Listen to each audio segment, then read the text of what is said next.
joined us today. This webinar is brought to you collaboratively by IEEE PAF-KIET and IEEE MUET-SZAB Student Branches. We are extremely delighted to have Ms. Rabia with us today. Thank you, Ms., for being here. Who is currently a lecturer at Iqra University, Islamabad Campus. She is a graduate in Business Administration, also in Law from University of Bradford, UK. She also has over 12 years of experience as a lawyer in UK and Norway. Thank you very much, ma'am, for joining us today. You're very welcome indeed. Thank you. Yes. Before we begin, all our participants are requested to keep your mics and videos turned off during the entire session. We will have a question and answer session at the end, in which you can raise your hand and the host will give you the opportunity to ask your questions. Please be attentive during the session, as there will be a short and easy quiz at the end, which will be sent to you through email along with the recording of the webinar. You will have 24 hours to attempt the quiz in order to be eligible for the certificate. You can also send your messages or questions in the chat with your name and affiliations to the host, and they will be forwarded to everyone. Now, without further ado, we'll hand over the control to our most esteemed speaker, Ms. Rabia Asad. Thank you so much for such a gracious introduction. First of all, I'm very, very grateful for the prestigious institution to bestow me with the opportunity to come up and speak to their students and the effects of COVID-19 on the daily educational routine of the students. Now, I would like to share some of the personal experiences, and I would also like to tell you what is happening outside from Pakistan. Small comparison between both. Since you guys know that I'm also a part of the educational system here in Pakistan, which I was not before. I worked as a lawyer in 2 different countries, and during that time period, we were always in the process of learning and imparting education, knowingly or unknowingly.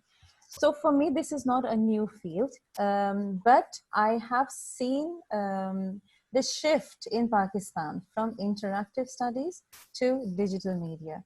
Now, interactive studies, we all know that when we stand in the classroom and when we're teaching you, it includes everything. It includes our body language, our words, our expressions, everything in general. But when we came to the digital side, a lot of these things disappeared. So a lot of issues arose as a result, for students as well, for us as well.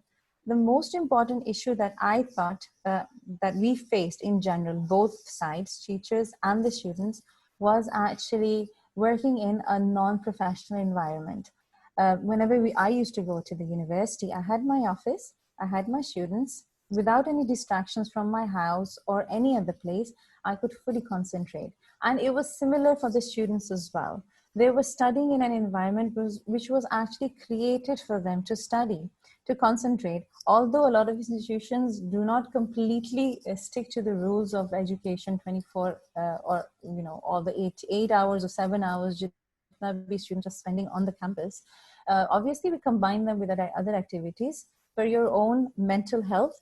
But yet, when you're not working in a strictly education environment, you do lose focus.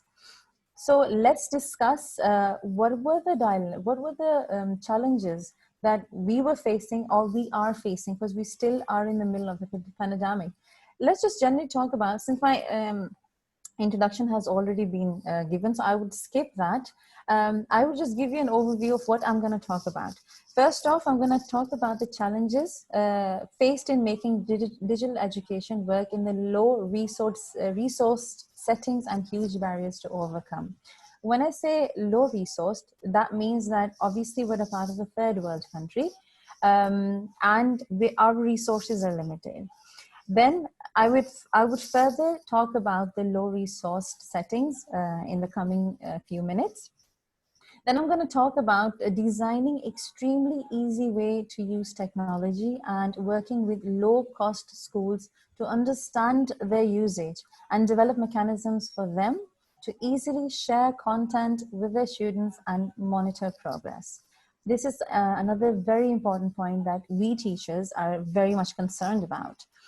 Then contemporary modes of e-learning, a comparison between European countries' approach towards tackling COVID-19 and Pakistan's approach. So let's go ahead. What are the challenges teachers are facing? What are the challenges or the attitude students have developed towards these changes? What about the reality of e-learning?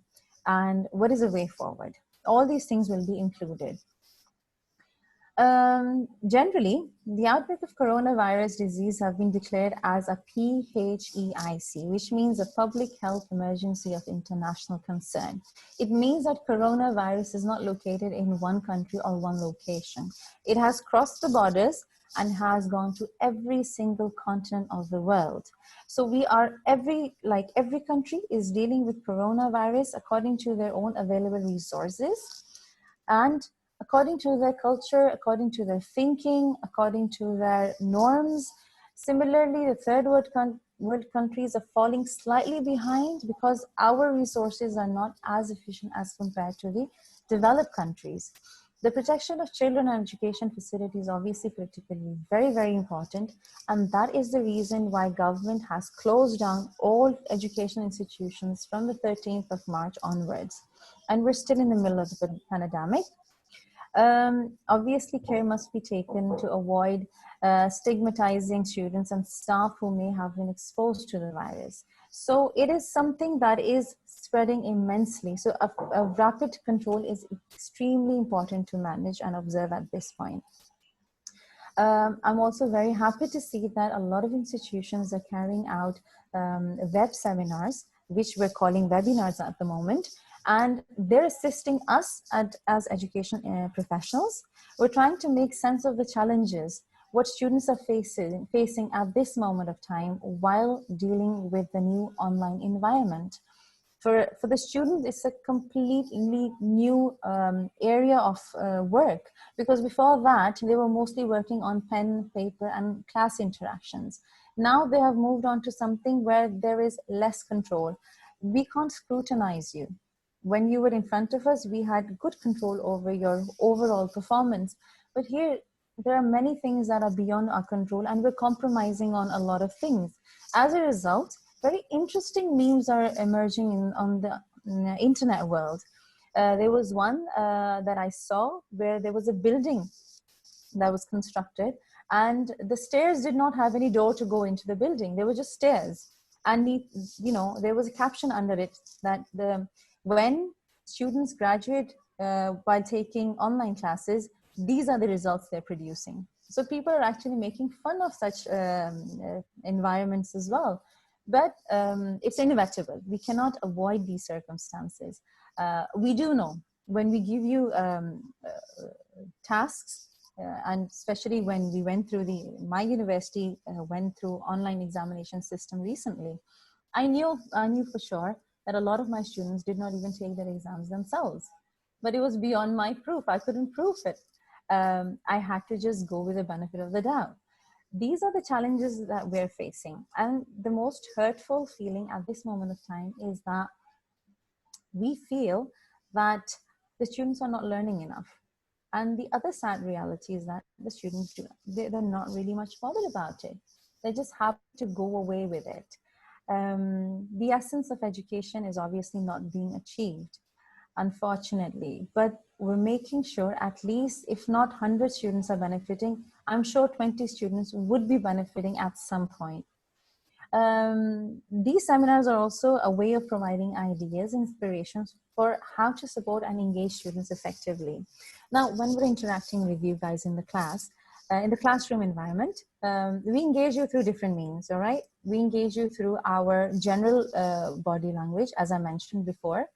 When we see you ahead of us, a lot of incidents, they just pop out during the class interaction.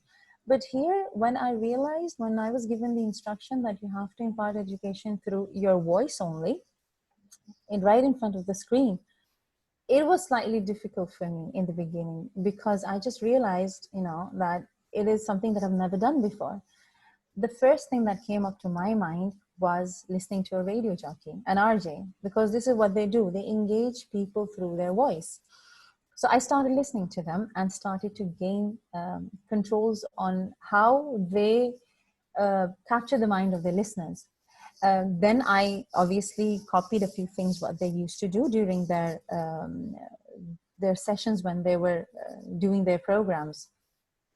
The second thing was, since I am teaching the most boring subject ever, as I've heard from almost every student, law, business law, companies law, human management, resource law, all of these are very boring and dry subjects. I have to spice it up with some sort of interesting stories, with interesting cases, and with small jokes in between. It is only possible when I see faces in front of me. But when I'm in front of a screen with no faces in front of me, it becomes slightly boring, and I feel that I don't have the motivation to carry on. There's a monotonous tone going on. So these were the challenges that I was facing. The other challenge that I faced was the students not being honest with us. And a lot of teachers, if I have a few here, I'm sure I do, would second me in that the students are taking advantage of this situation as well. Some of them make up a situation and say, well, we don't have internet. I do understand there are rural areas and we do fall back on internet facilities, but some of the students do not waste the opportunity to make sure that they get away with the situation. Then again, coming back to the webinar, I think as an educational professional, I get insight on how to think holistically about the student support. I became more sensitive about student needs because I felt that this is a new system, there's a new challenge, and these days and these, for example, if it's a semester that you guys are going through, will be documented on your degree as your performance, and that will remain there for the rest of your life. And it's one of the portion of explaining and describing your skills and abilities. So hence it is important. So hence it should be considered with a lot of intricacy, and a lot of knowledge should be inputted, should be input into this category in order to make it most effective. And then obviously we have to take care of the student mental health. We have to take in consideration the well-being, and these challenges that they receive from the online support system should be dealt in the most effective way possible. Now, we recognize that this is extremely challenging to make digital education work in low resource settings, and we have huge barriers to overcome. Now, most households in Pakistan do not have full access to internet and devices that support the internet effectively. At least one smartphone is supported in a household. We know that there are multiple smartphones, but let's just say for the sake of the argument, there's minimum one smartphone. But for most students in low-income households, especially in rural areas, the biggest constraint is the data availability. We don't have fully functional, effective 3G and 4G networks. We need effective internet systems in order to download all the lectures, for example, to be a part of these lectures. Teachers are doing good on their part as well, but students are facing a lot more issues than what we are facing right now. Secondly, we do understand that the literacy in general and digital literacy in particularly may be a constraint for many. As I mentioned, the rural areas are suffering the most, while high-cost schools are able to make a transition to online teaching system. But what about the low-cost schools? They don't have a digital infrastructure. I saw in one of the advertisements that a television channel has been launched where tele-learning has been started for the children of government schools, underprivileged schools. But making them children sit there and watch that is another dilemma. We therefore need to design very easy to use, user-friendly technology, and to work with a low-cost school to understand the usage of such technologies. A lot of development has to be made in making mechanisms for instructors to easily share content with their students. Right now, at this moment of time, when I am dealing with my students, we're using Google Classroom. We were on a learning management system before, but due to ineffectiveness, we switched to Google Classroom. And yet, a lot of students are finding it difficult to upload their work on the classrooms. And then we have to compromise on the deadlines, for example. Even during the examination, a lot of students complained that the electricity or the power went off. Some of them said that we could not connect to the server for that limited period of 2 hours in order to complete their examination. And then we had to make a lot of compensations and compromises for them. As a result, the whole system was not effectively going on, but we managed to finish the semester on time and deliver the results. But to be very honest, if you ask me as an instructor, I feel that students have not gained enough from the whole learning mechanism जो develop हुआ है over the period of past semester of springtime. I feel when I was in a web seminar last week with a few of my friends who joined me from Germany, some of them came from Norway, England, and we were discussing in general, and we had our instructors like our teachers from our university. And we discussed a few things, that how are things going on over the different parts of world. What is Europe doing? What is America doing? What is the third world country where I was representing it, Pakistan or India or Sri Lanka or Bangladesh doing? We realize that in general, children and young people are obviously our global citizens. And they're obviously the most powerful agents to make a change at this moment of time. And the next generation of caregivers, scientists, and doctors will evolve from these young children that are, or young people that are studying at this moment of time. So whenever we receive a crisis, we went back into the history and we saw that there were world wars. At that time, children suffered, but they did not have, effective learning management system like we have nowadays. The web has combined us from across the world. So such a crisis, they prove as an opportunity to help us learn, cultivate compassion, and increase resilience while building a safer and more caring community. We start to realize that the things that we have taken for granted over the period of years have actually meant so much. At this moment of time, we should realize that going out without a mask and attending events and going shopping and going outing is such a huge blessing. We don't have that anymore. Some of us still enjoy that. But in most cases, if you see, most of the places are closed down due to the pandemic. So we should, we have started to realize, we have started to take things in a more valued way, which we took for granted before. We never knew that if these are gone, how would that affect our freedom of making ourselves happy, or keeping ourselves entertained. Now, having information and facts about COVID-19 will definitely help the student diminish their fears and anxieties around the disease and support their ability to cope with any secondary impacts in their lives. Most of us did not realize that what kind of impact would this have on our lives. I remember when we got the notification that the university will be closed indefinitely until and unless new orders are released for the opening of institutions, students were really happy. And they started, like, even then, they started to make plans of making, going on picnics and, on get-togethers. They did not realize the seriousness of the situation. And I'm sure that a lot of us have realized now. The coronavirus effects. Now, according to the article, I was reading one of the, well, I read newspaper quite regularly. There was an article on BBC recently published, and the title was "The Coronavirus Effect on Pakistan's Digital Divide." And I found it very relevant to what I was going to talk about today. In that, they said that in Pakistan, over 300,000 schools have been closed since March. And due to the coronavirus outbreak, the students at private schools are the lucky ones, obviously. And they're able to continue their learning through digital platforms and applications. But for the millions of other Pakistani students, the fundamentals of connected life, smartphones, and the internet remain out of reach. And this is a reality. So in general, when we talk about the creamed community, obviously they have access to all these luxuries. But what about those who don't? I know many students who come to very prestigious universities, but they come from humble backgrounds. They're still paying for the fees and everything. They're still enrolled, registered for the new semesters, but they're not taking as much advantage as the privileged children are.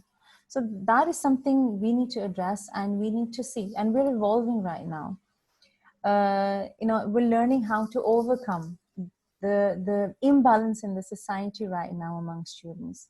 Those, unfortunately, with more resources and money are at an advantage right now. But those who are less privileged are slightly suffering. We spoke to our HODs, our dean, that how could we make it more effective for that, small group of students who are suffering just because they do not have enough resources to the equipment or the internet. How would we facilitate them? How would we make sure that they're given extra opportunity to perform well and learn better? We're still working on it, and inshallah we will definitely come out with a very good result. Now, the main issues the students are facing, and most of the students over here will second me, that sometimes there is no power and sometimes the internet goes down, and that is beyond our control. What could we do? Sometimes the internet can go down right at the very crucial minute when we're about to give our examination, when the lectures are going on. It is affecting the attendance issue, comes up as well. It's affecting that. It's affecting our engagement in overall interactive session. While access to education was already a huge problem in Pakistan, 22.8 million of Pakistanis, over 70 million children are out of schools at the moment. And the coronavirus outbreak has exposed its profound technological inequities. As I said, the privileged are at advantage and the underprivileged are suffering. Over 50 million schools and university going Pakistanis are now at risk of falling behind. And this is a matter of huge and a serious concern. Let's talk about the European educational system. Now I want to share something very interesting with you. European countries are not as much pressurized as we are right now. Then the reason behind that is that they are into the digital learning systems well ahead of time. I remember when I was at university in the early 2000s, we were already working on the learning management system. We were interacting with the instructor through the LMS. We were receiving the assignments, we were delivering the assignments. Even if I was out of the country, I was able to deliver my assignment effectively without any problem. I could communicate with my lecturer. There was a time when I could not attend university due to some reason. I was able to attend the lectures from my house. The system was so effective. For them, it's not a dilemma. It's not a new thing. They've already been there. Let me tell you a more relevant example. In Norway, the government decided to switch all of the banking from interactive banking to digital banking, which meant that there will be no banking branch available on the floor or on the ground of the country. We still don't have any branches in Norway, bank branches.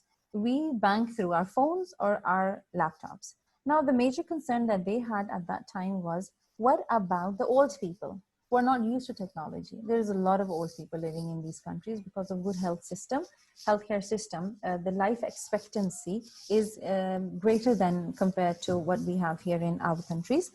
So what they did, they started off a learning program for all the old citizens, and they made it mandatory. And in 6 months' time, they were able to make sure that all the old people had access to internet, laptops, or on their phones. They had the apps, and they were taught through different systems and through different programs on the TV. And they learned eventually. I had a lot of neighbors who were very old, and they negated in the beginning because they're old school and they thought, we don't want to deal with the new technology, but they managed. They were pressurized because they knew if they don't do it, they won't be able to bank in a normal way. So they started to learn, and they eventually learned. It's not difficult. It's just on how much effort you want to put in. I remember that there was hardly any time that I actually went and spoke to my lecturer in person. I was always communicating with each of my lecturer or my instructor through the digital medium. So for me, it wasn't a very difficult thing to understand, but through the digital medium, it was difficult for me to control the students. One of my friends, she's teaching in NUST. She was telling me that through LMS, when she teaches, a lot of students are very mischievous, and they they perform a lot of distractions during the lectures. And there was a time when she was at a breaking point, and she, surrendered and said, I can't do this anymore, because you could not exactly point out which student is making all these disturbances. So this is another challenge. The seriousness of the student has been affected. When you're in front of us, we can control you, as I said earlier on as well. But at this moment of time, when you're behind the screens, we're unable to control you. We're unable to control who is actually attending your lectures. Is it you or your friend? This is something that is of huge concern to us. The attitude of the student is very different in comparison with the Pakistani students. When I talk about the European students, we don't have the pressure of learning or seeking education. A lot of 100% students are not with degrees. Most of them are just, matriculation, or the, as you guys say, intermediate, and that's it. Then they get into jobs. In Pakistan, we have huge pressure from our parents, and even more, I would class this as a mental hammer on the heads of the students, is parents just pushing their kids to get more marks than the auntie next door or the khala in the family. That is something more devastating for the student, because you're trying to make your child into a rectification machine. They're not learning anything. They're just getting into a competition where they have to achieve more marks compared to your acquaintance.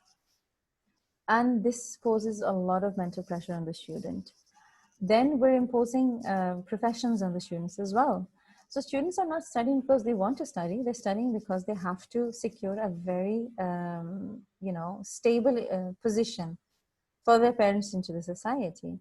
To be very honest, in my household, I was never pressurized to get an A grade. I was requested to get education, but if you go according to your capacity. I was lucky enough, I had interest in education myself. I could go ahead with it, with my choice, but I was never pressurized. I was never pressurized to choose a profession. I was never pressurized to perform to the maximum level we should have, actually. So thank you very much. I would conclude it here by just suggesting a way forward. We don't know when this will stop, but what we could do right now is to make sure that the students should realize that this is a very normal way of seeking education now, because we live in a digital world. You guys can use anything. If you guys can use Facebook, Instagram, all these social networking websites, then you can actually make efforts and seek education through digital means as well. It is not impossible. It is for the benefit of your own. We as teachers have completed our tasks. We are in professional lives, but you're in the transition time. So COVID-19 has given us a new platform. It has actually given us a new way to realize that life can take turns in different directions. All we need to do is adapt ourselves, and humans are very, very flexible. They can adapt themselves to any environment as long as they're safe and mentally protected. So how long this will last? How do we handle the situation? It's all these questions. They have given us a new dimension. We should handle the situation by making sure that we give our maximum at this moment of time. Teachers are facing more challenges. We don't know how long this will last. The way forward is to understand that we have to go through this. We don't have any other choice. We have to make a way out.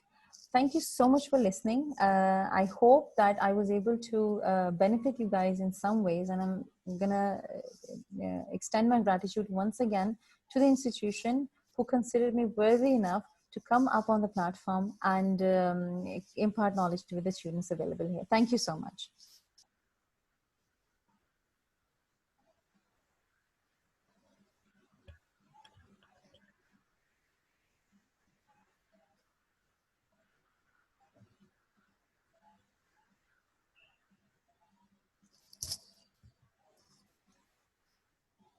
Hello. Finally, I've been unmuted. Thank you very much, ma'am, for the very informative and inspiring presentation. Your points were quite interesting and they were quite motivating for the students who are dealing with this pandemic situation. So thank you very much for joining us.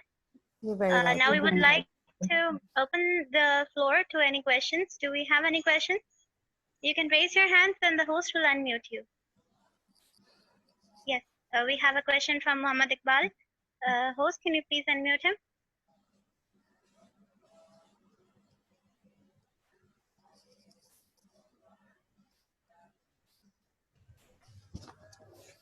Assalamu alaikum. Thank you, ma'am. Thanks for an informative session. My question is that our productivity increases with when we work from home, like remote working. But as you have said that the productivity of students has decreased. So what is the reason behind this? Why students are not productive like the working professionals who are more productive while working at home? My second question is, as we have seen that platforms like Coursera and edX, the dropout rate there is too high. So don't you think we are we are setting the bar too high? We are expecting too much from online education in Pakistan. And my third question is, don't you think we have missed an opportunity to scrutinize the teaching faculty or the teachers for the content they deliver? Because now we have a proof and we can check out on them, check out the content. So kindly, if you can. Thank you so much for the questions. You were breaking up in between, but I will repeat the questions so that we know that we're on the same level. First off, you said that the productivity has increased. As I said, productivity has decreased when the students have started to work from home. Now, what you suggested was actually for the professionals in the working environment. As I have experienced working from home at many incidents, occasions. I'll be honest with you. There was another report I was watching online where they said that the work expands to the limit of its available time.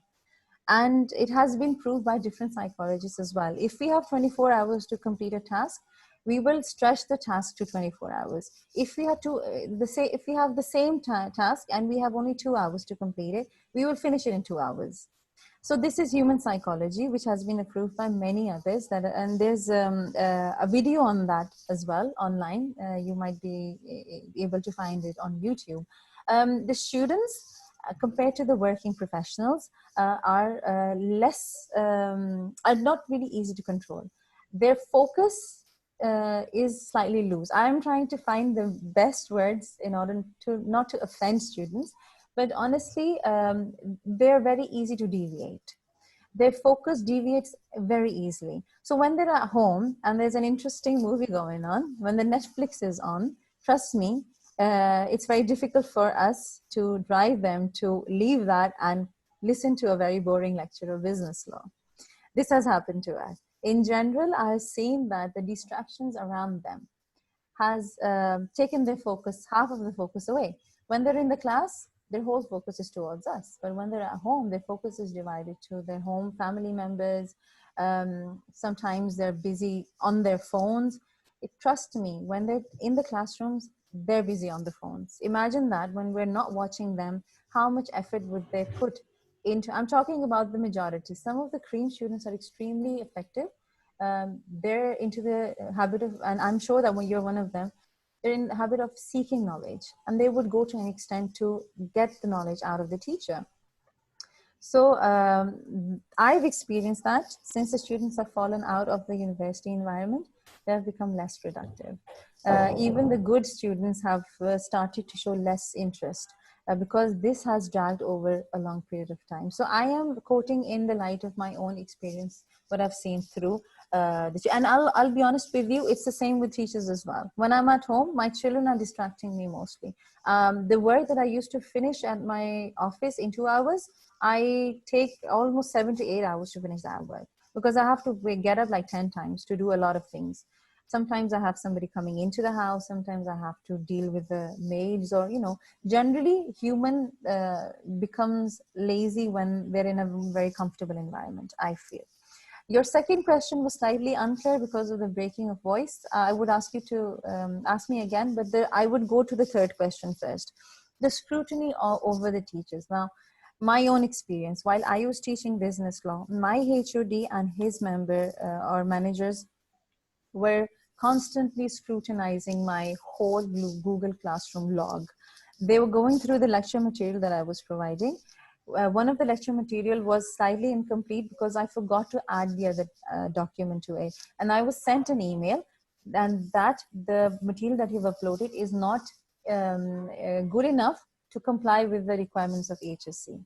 So this is what we're experiencing in our institution. We had meetings every week on Zoom, and we were given notifications. We were given red flags and dots on our profiles individually, obviously not in the whole public. Nobody could see each other, but individually, privately, we were given messages that you guys are not performing up to the mark. They were constantly giving us feedback on our Google Classroom that this book is not relevant with what you're teaching. Sorry, this lecture slide was not relevant to what you said you will teach according to the course outline that you've delivered. So we are under huge scrutiny, that I can assure you for sure. Could you please repeat your second question? Unfortunately, you were breaking up in between. Yes, ma'am. I must say I was talking from my perspective Yes. in sense of the teacher scrutiny, because I have just graduated from my last semester, and most of the teachers were just reading slides. So that is why. That is very We, unfortunate. I can completely, yeah, agree with that. But we were given a very hard time about that. yes, Yes. yes. My second question was Yes. in the online learning platforms like Coursera and ADX, and there are many more massive outsourced schools. So the dropping rate is so high there. About 70 to 75% do not complete their courses in which they have enrolled. So don't you think we are expecting too much in Pakistan as compared to the statistics? Yes, the statistics I've also read about this. This is because again we can relate it to the focus and the teaching system as well. As I said in the beginning, this came up as an emergency, so we were not prepared for it. We still have to devise effective ways in order to engage the students effectively, in order to drive results out of them. Most of them are working from home and they're becoming non-serious and unfocused. As a result, we're facing this problem, the dropout. And I feel sorry for the last semester students like yourself, because in the end, when you were about to wind up your degree, you had to go through this. And unfortunately, if you had to go through lectures that were not very effective in learning, this gives you another challenge, by the way. Never take things negatively. This is a positive thing. It is driving you to, stimulate. It's stimulating you, by the way, to activate your own learning mechanism. Start digging into information and make sure that whatever you were supposed to achieve in your last semester, you finish it with dignified way through your own means and your own efforts. So this is how I would take it if I was in your place. I'm sure that I've answered your question. If not, then obviously I'm here to entertain all Yes, the ma'am. questions. Thank you so much for your time. You're very welcome. You're very welcome. Okay, we have another question from another participant. We are from Irfan Ali. Abdurrahman, can you please unmute him? You can ask the questions one by one if you have multiple questions. That will be easier for our speaker. Assalamu alaikum. My name is Irfan Ali from Electrical Department, MUET-SZAB Campus. My question is that if we have changed our system to online learning due to COVID-19, then it is not important to teachers. Also, they have to change their teaching method. Yes. Have you? Is your question complete? Sorry. Okay. Okay, Abdurrahman, please unmute him again. It seems that it's muted.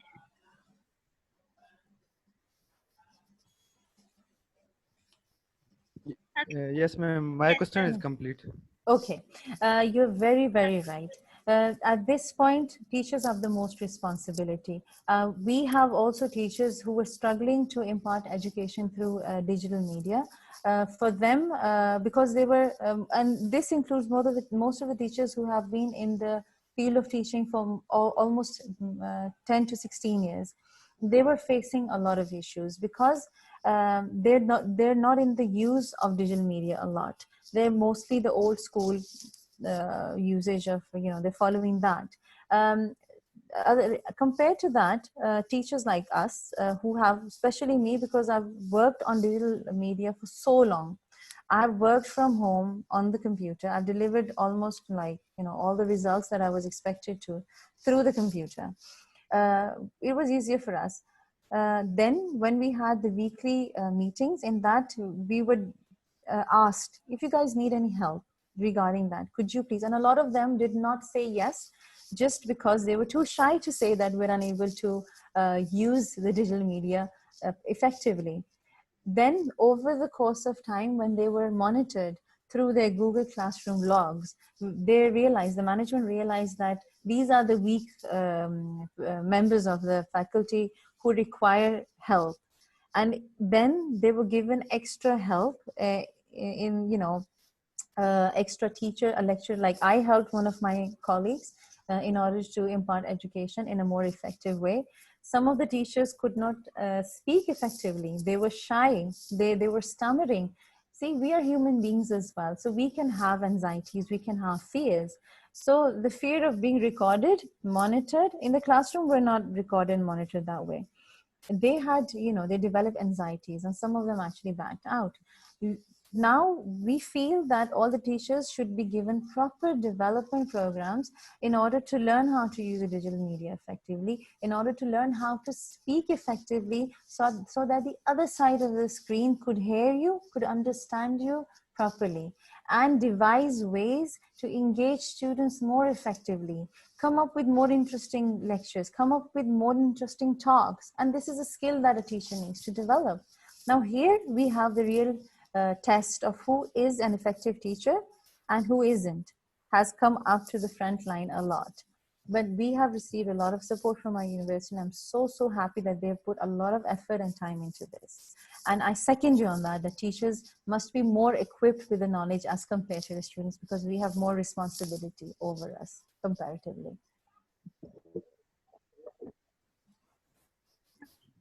Thank you very much for your question, and thank you, ma'am. We have another question from Hamad bin Khalid.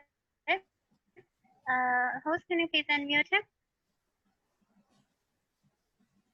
Yeah, Assalamu alaikum. Walaikum assalam. So, ma'am, basically, I am Hamad from Karachi University, Department of Computer Science, and I don't have any question, but I just want to draw your attention towards alarming situation. And what is that alarming situation? That students are switching towards drugs, because right now they have no curriculum activity too. I know some of my friends that they are doing it. So what we are doing for it? Thank you so much, Ahmad, for your question. And although it was off the topic, but it is a very important thing that we should consider and draw our attention to. Ma'am, because I asked this because, as you said, that mental health is very important in this. True. Indeed. When I see the whole situation, the pre-coronavirus situation and the post, I would say the situation remained constant. Even the universities nowadays, if you look at the schools, it's not only the university, we're talking about schools, private schools. Drugs have become really common. We have had so many seminars on this. We have spoken to the anti-narcotic force to come and deliver seminars to our students in our university. It's a universal problem, and it's emerging through the social networks of students.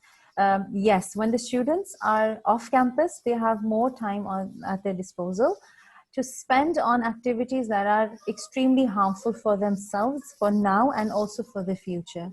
The only thing at this moment of time we could do is obviously motivate the students through the verbal means. We only have our speech at this moment of time. As I said, pre-coronavirus status was easier for me to predict, because I saw a lot of students from their outlook that they were you know, facing some sort of issues. From their faces I could tell. And when I reached out my students, since I was also teaching personal development skills, in that we try to help the students with a lot of things, with developing their skills, communication skills, confidence, writing skills, speech skills, and general mental health issues as well. Trust me, I pointed or I saw, or I recognized or realized that I have almost like 10 to 15 students who are going through this problem. I tried on my behalf to help them, and alhamdulillah, a few of them showed positive results. At this moment of time, you guys as a friend are very important for your friends to help them, because we cannot reach them out, we cannot see them, we cannot identify them, we can only hear them, and they're mostly silent during the lectures. This situation is beyond our control. Unless and until the university opens again, unless and until the students are engaged back into healthy and fruitful activities, um, these things are very, very likely to happen and are at high risk. Then I'm very happy that you brought it up. Okay, thank you very much. We have quite a few questions. We have 3 from the participants and a few in the chat box, but unfortunately, due to shortage of time, we cannot address all of them here. So, ma'am, would you mind if we shared your email address Yes, with no some of issue. these students? Yes, of course. If they have any concerns, they can email me. Okay, so you can contact Ma'am Rabia over email. Right now, we have to move towards the closing of the session. Ma'am, we have a little something for you. Abdurrahman, can you put up the screen?